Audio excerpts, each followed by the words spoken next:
My name is David Permaul Armoogan, and presently I'm the Regional Chairman for East Berbice Quarantine, Region number 6. I am a graduate of the University of Guyana in 1981.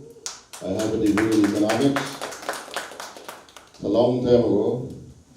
I served in Guysuco. Immediately after that, I taught for about 3 years, and then I worked with the sugar company from 1984 to 1990 as personnel manager at Blairmont Estate. I also worked at Rosal Estate for a very short while. And then I went into private business. I have barge and tug. I'm into marine transportation. I transport sand and stone from Sandals Berbice River. And so I have my business going, and I also have a lumber yard going. I had a sawmill before, but I closed that after I was getting difficulty getting logs. But I also, besides being a businessman, I have also been in local politics for a while, because since 1997, I've been a regional councillor. I served in many capacities in the region. I was chairman of the Education Committee for many years. I was chairman of the Health Committee for a number of years. In fact, I was chairman for the Regional Health Authority from the time it started until I became regional chairman. So I have had a reasonably good experience as to both business and local politics, because I've been in both for quite a number of years now. And I want to say this, maybe I should go into my little presentation here. I recall at university, I did a course in History 100, and I recall the words of Dr. Eric Williams in his book From Columbus to Castro, when he said, "It is rather paradoxical that a substance so sweet and necessary for human existence as sugar should have occasioned so much bloodshed and horror." For us in Berbice today, the closing down of 2 estates is a horror story, and that's where I want to start off. As you know, we had 3 sugar estates in the Berbice region. Only one is up today, because at the end of last year, as you all know, 2 sugar estates were closed down. And at that time, when it was closed, it severed almost 3,000 workers, put them on the breadline. The entire Skeleton estate with over 1,700 workers, and Rosal with another 1,500 workers. So it's almost over 3,000 workers were put on the breadline. Now, I also recall the words of Lord Campbell, who was a former Booker chairman, when he said that ships, people are more important than shops, ships, and supermarkets. And I want to bring that to fore too, because we're talking here about people. And so when you lay off 3,000 people with a stroke of the pen, without preparing them for the hardships that are going to come, or without finding any form of alternative employment, is going to create serious impact in your community. And I want to deal with some of these impacts. When we look at the wages lost as a result of these persons who are out of employment, when we put Skeleton and Rosal together, we are talking about a monetary withdrawal from the system of about 500 million Guyana dollars per month. Per month. So you quantify that and look at the ripple effect that is likely to cause on the rest of the economy. We have people who own trucks, chauffeurs, vendors, contractors. Lots of people work with Guysuco in an indirect way as well. When you total that up, it's almost 15,000 people in the region out of 109,000 people who are affected by this kind of move. Big problem for us.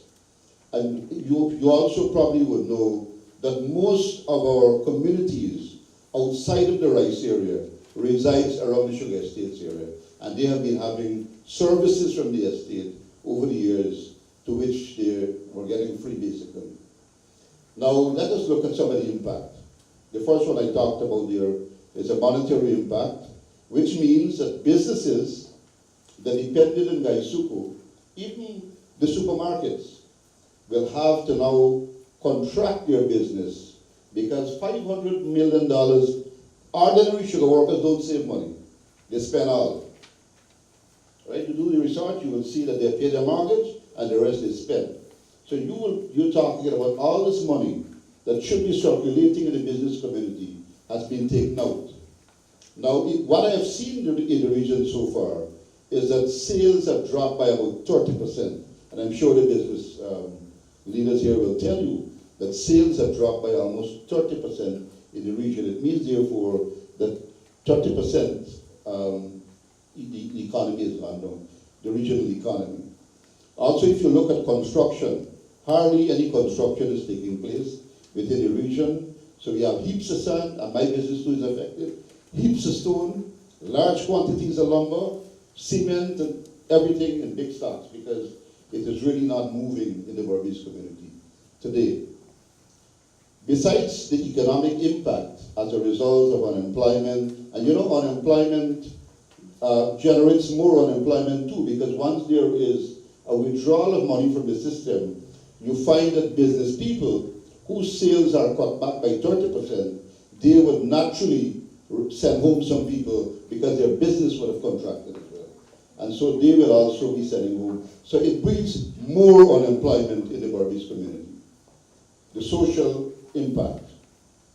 One of the big social impact, as we have seen in some of the communities already, is that workers have become depressed. Their families have become depressed. And so we have already seen this situation leading to all kinds of problems, domestic violence, suicide. You probably have heard too, sugar workers committed suicide because they couldn't take it, going home and there's no work, there's no money, suicide, domestic violence, prostitution, because the wives will probably have to go and make some money if the husband is not bringing anything. All these social problems, crime, right? You find that there is an increase in drugs and alcohol abuse within our community today. And these things, since the estates have closed, we are seeing more and more. If you look at the police statistics, you will find that some of these little problems, little crime, not the big ones, but more than so, has been on the increase. Has been an increase in the region. And besides that, a number of people are not reporting some of these little incidents to the police, so it's not recorded too. So we have all these social problems. Then if you look at the communities in which the estates operate, the estates have been providing over the years drainage and irrigation services. I'm a member of the National Drainage and Irrigation Board.